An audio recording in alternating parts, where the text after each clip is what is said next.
estaba preguntando, Ernesto, yo, ¿cómo le va? Buenas noches. Porque el tema que vamos a tratar esta noche es Arthur Miller. La visita de la semana pasada de Arthur Miller a Buenos Aires, que yo sinceramente creo que fue uno de los hechos culturales más importantes del año, una de las visitas más fuertes del año. Y Ernesto era uno de los privilegiados que estaban invitados a hacerle así preguntas exclusivas y no fue, y le estaba preguntando por qué. Cuando me invitaron me dijeron que iba a estar Tito, Aguinis, Tito Cosa, Aguinis, Alejandra Agüero. No, yo tampoco fuiste. Bueno, Alejandra Agüero, no me acuerdo qué más, y yo, está bien. Pero cuando esa mañana abrí el diario Eran un montón, y veo que había 15 personas, digo, ¿qué voy a ir a hacer yo ahí? Bueno, era otra pregunta.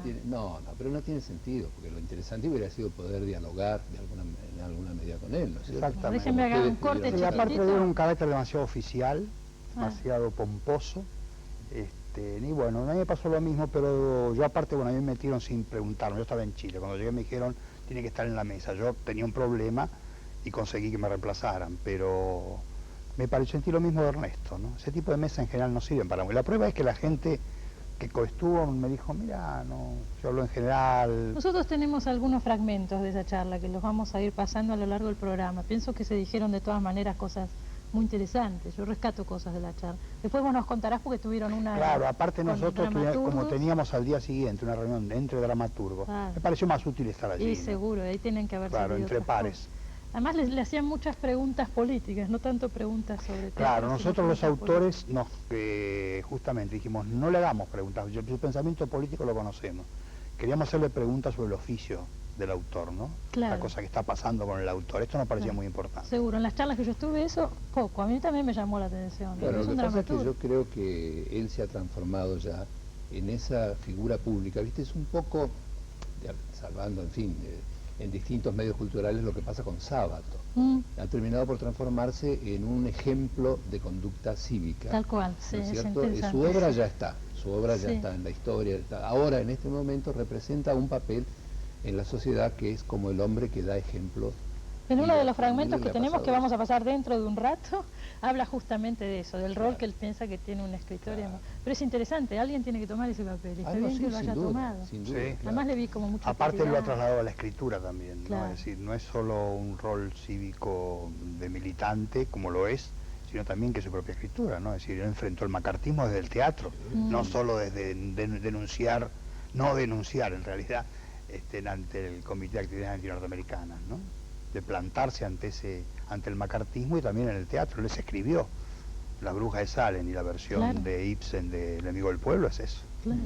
Vos sabés que en la charla esta que yo presencié, Alejandra Agüero sí estaba y le dijo algo que te quiero preguntar si vos compartís. Le agradeció mucho, le contó lo que había significado para ella y para su generación de pronto la aparición de Miller. Cuando llegó Miller, encontró un contemporáneo que le estaba diciendo las cosas que ella quería poner en escena. Sí, yo no soy el más indicado, porque yo le decía a Ernesto antes de empezar el programa que cuando yo vi La muerte de un viajante y tenía 16 años, que la hacía Narciso Ibáñez Menta, para mí es como si a un creyente se le aparece Cristo. Es decir, a mí se me deslumbró totalmente.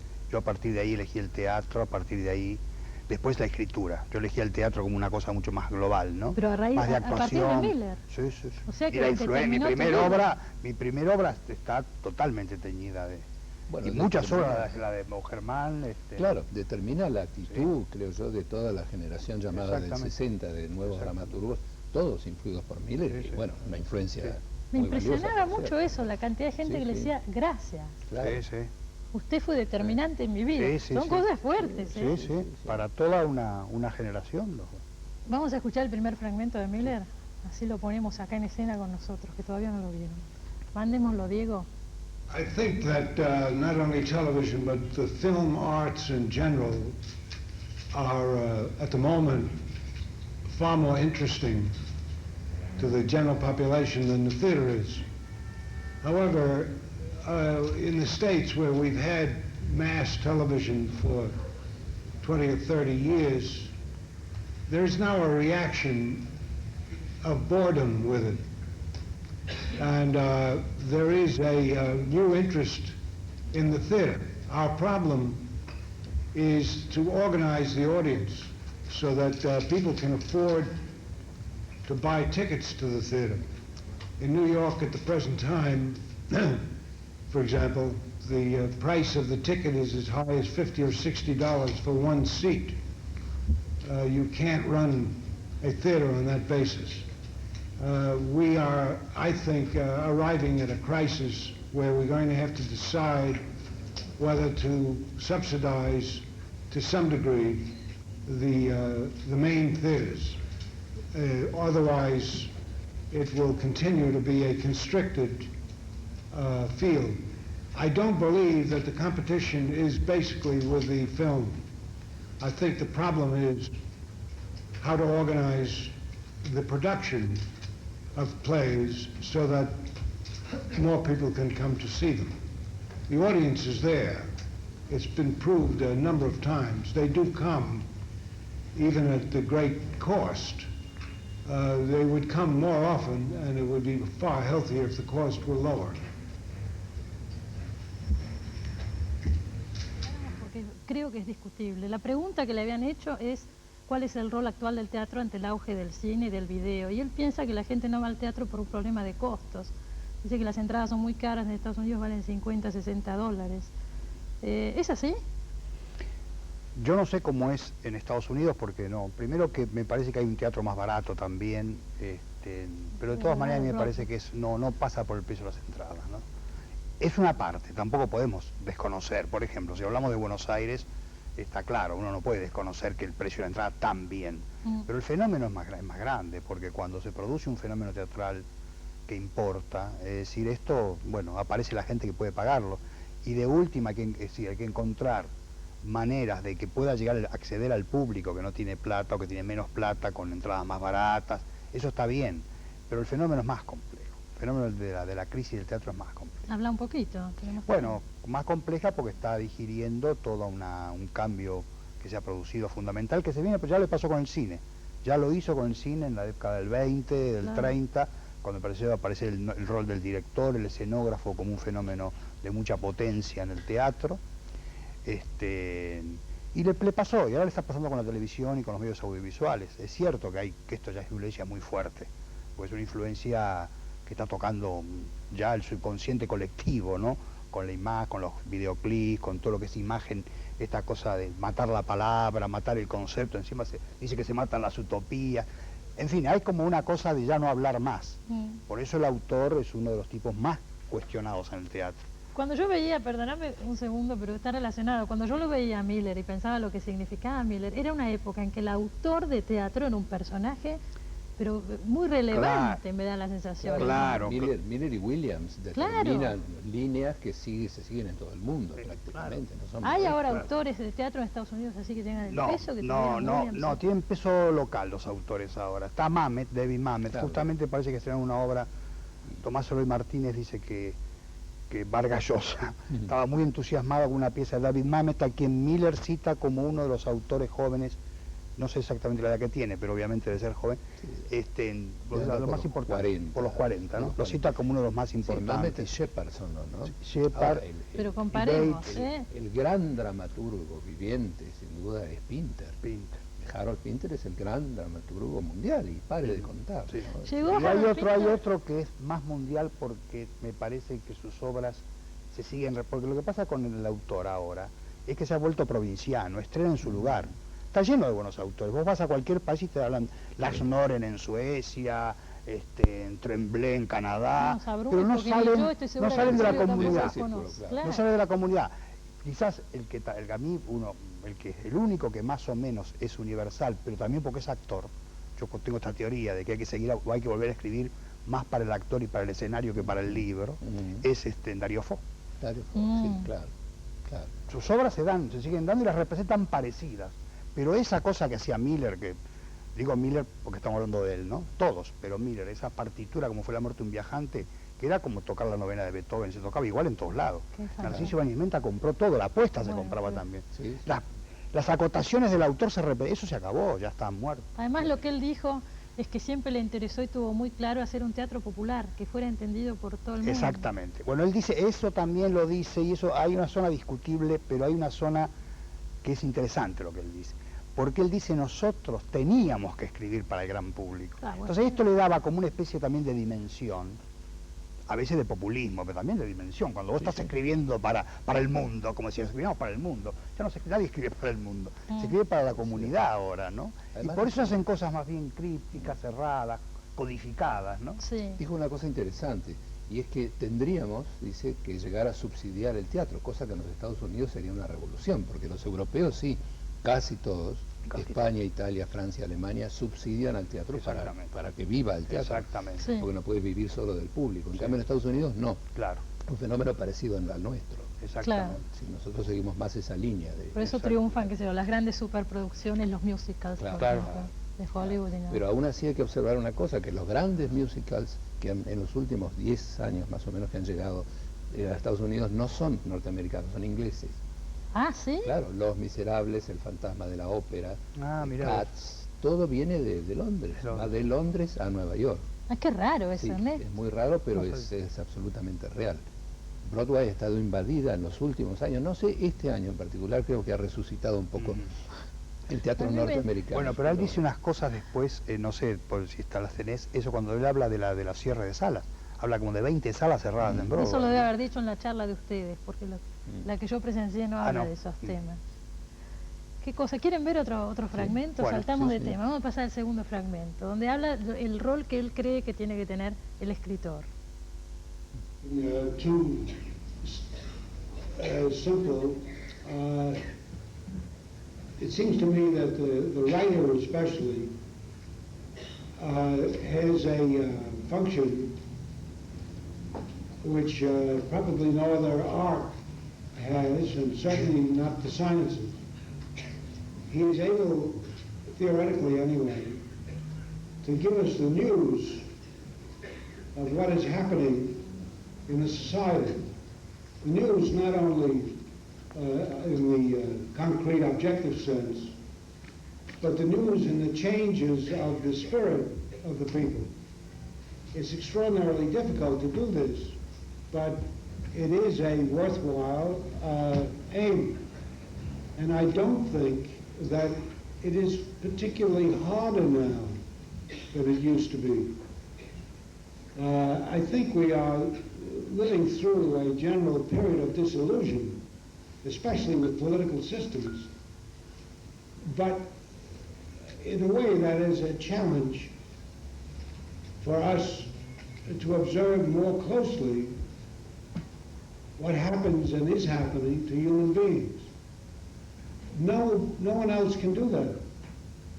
Political men can't do it. The scientists can't do it. It's the artist who can do it because he has the license to bring together the subjective and the objective parts of life, what he feels and what he sees, and to fuse them into one symbolic work. I think that we are suffering from an exhaustion, as I say, because we have no support. Most artists no longer are relying on the church for a construct of the world. It is impossible anymore to rely upon any political system as a structure of support. It's a great challenge to find a new one. Maybe that's what we ought to be doing. ¿Qué dicen de esto? ¿Qué decís, Ernesto? Yo estoy de acuerdo en cuanto a que el artista es como el vigía de la sociedad, y algo que subraya Miller que me parece muy importante, que es la independencia del artista, porque él dice, ni el político ni el científico pueden desempeñar ese papel porque algún interés se cruza siempre en el medio. El artista tiene la franquicia de la sociedad para desempeñar ese papel. ¿Es así? Y creo, sí, yo creo que lo más valioso ¿Qué que papel, tiene un eh? artista, lo más valioso que tiene un artista, un creador, es su independencia, ¿no? Ahora, al mismo tiempo es lo más difícil de defender, Claro. lo más riesgoso de defender. Estás Claro. atacado por todos lados, todo Claro. el tiempo. Claro. Y más bien, yo diría que en los últimos tiempos, frente justamente a la desaparición, como decía Miller, de ciertos factores de poder que sostenían a los artistas, el artista está más expuesto que nunca y está como un marginado en cierto modo, ¿no? La sociedad le da permiso, pero al mismo tiempo lo tiene como en la mira, ¿no es cierto? De ahí, bueno, los riesgos que siempre se corren, de censuras, Exactamente. en fin, hay malas interpretaciones, a veces muy deliberadas de lo que uno hace, ¿no? Pero es una posición, él está diciendo lo que, bueno, lo que él es, lo que él es. En un determinado momento le preguntaron, me acuerdo, si él hubiera hecho la obra que hizo, si no hubiera sido tan perseguido. Y él dijo que seguro que no. Claro. Que tenía mucho que ver. ¿Vos qué decís de esto? No, yo también coincido con eso, es decir, creo que lo que ha logrado el sistema moderno, el poder moderno, es justamente absorber al artista, ¿no? Es decir, ya es más difícil ser un cuestionado. En una época, es decir, los perseguían, los quemaban, es decir, hoy, digamos, a Miller tuvo que ir ante el tribunal McCarthy, hoy en Estados Unidos es impensable. Algo hay de que la sociedad absorbió estos golpes, y que el artista molesta menos. Pero de todas maneras empiezan a aparecer otras formas más sutiles de condicionamientos y de represión. En el teatro esto se ve muy claro. Por ejemplo, imperceptiblemente cada vez estamos escribiendo para menos actores nosotros. Para menos actores. Actores, porque son las producciones no dan. Económicos. Claro, y no te das cuenta, no es que decís, no tengo que escribir para un monólogo para que lo hagan. Poco a poco, todo el teatro se va achicando, y ya, por ejemplo, yo vengo, ya estuve en 2 festivales latinoamericanos, que es donde viene el teatro internacional, y vienen 2 actores, monólogos, esto es un condicionamiento económico, nadie te prohíbe hacer una obra de 40, pero ¿quién te la da? Y después nadie la pone. Claro, los que vienen haciendo obras con 40, como los griegos, con su tragedia, es porque los gobiernos justamente exactamente, los subsidian. Cuando hay subsidio oficial se pueden hacer el teatro. Pero ahora, a la vez, el subsidio oficial tiene ciertos condicionamientos, es decir, ¿dónde está aquel funcionario que tiene tal independencia que permite, por ejemplo... o Ernesto, o burocratiza. O burocratiza. Porque hay gente que tiene toda la libertad y toda la plata, y está totalmente burocratizado. Es decir, el fenómeno que hizo Strel en una versión del Fausto en el Piccolo Teatro, que le costó $3 millones. Era un disparate, y no servía para nada, porque era pura espuma era. Tenía tanta plata que quería mostrarla la plata. Yo le dije, con esto salvamos el teatro argentino con ese dinero. Bueno, tenemos algún ejemplo cercano, ¿no? Los $2 millones que se emplearon en El Jorobado de París. ¿No es cierto? ¿La viste? Sí. Bueno, creo que la producción es realmente grandiosa, pero la música es francamente insoportable y carece de un elemento que me parece fundamental en esa historia, carece de misterio. Si no tiene misterio, El Jorobado no tiene nada, ¿no es cierto? Pero bueno, ahí gastaron un montón de plata en una escenografía grandiosa, en un vestuario lujosísimo, ¿no? Bueno, ahí es privado, ¿no? Claro, es un problema privado. La diferencia es que es privado.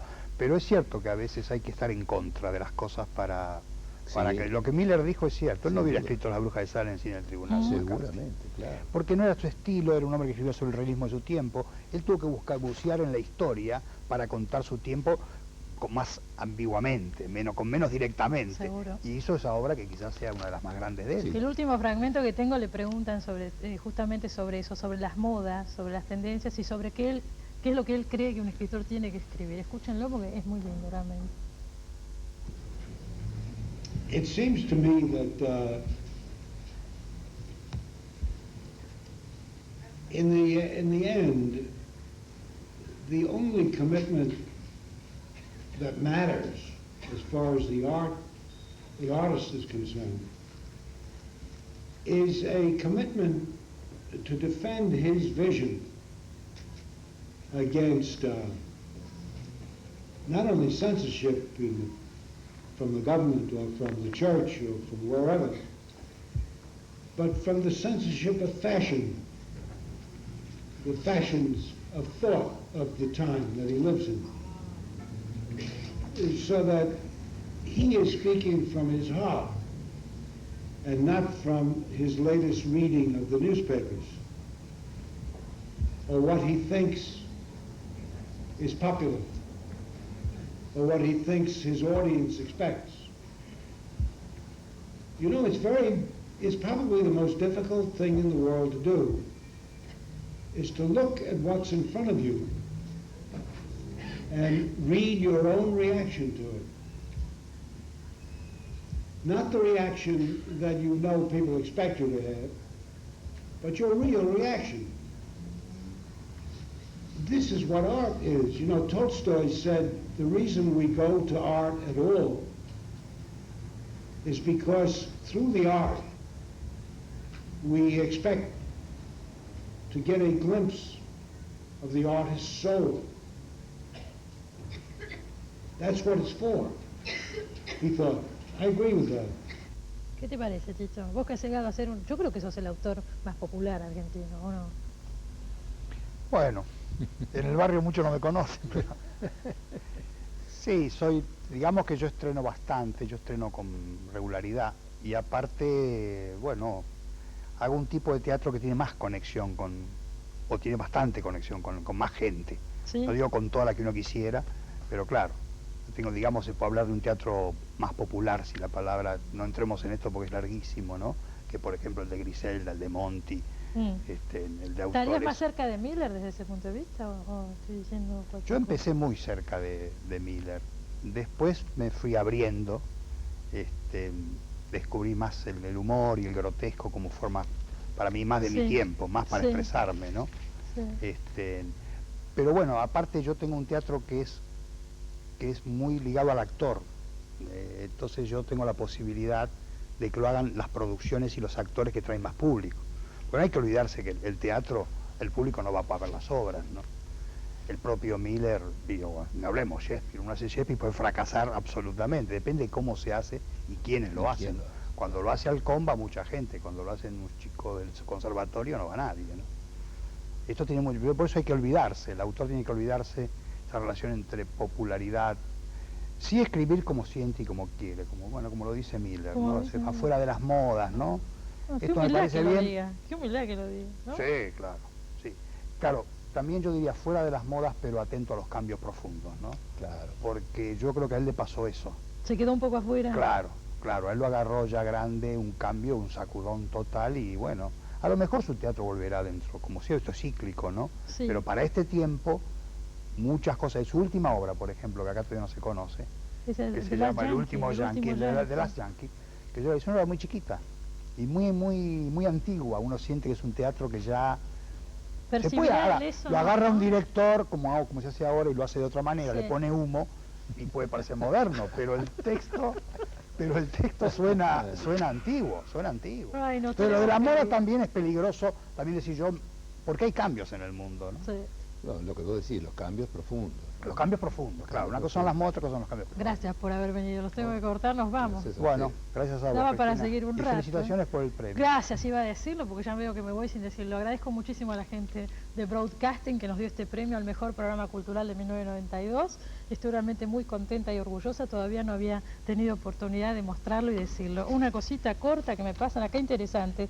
En la Academia del Sur se dictará el seminario Indigencia del Mundo Feliz, a cargo del joven y polémico filósofo español Rafael Argullol, que me interesa verlo porque dicen que es una especie de anti-Sabater, así que es bastante polémico, parece que en este momento se habla mucho de él en España.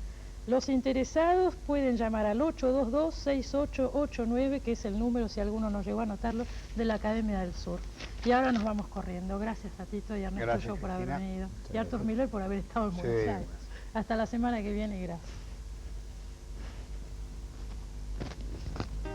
Cuando se empiezan a plantear los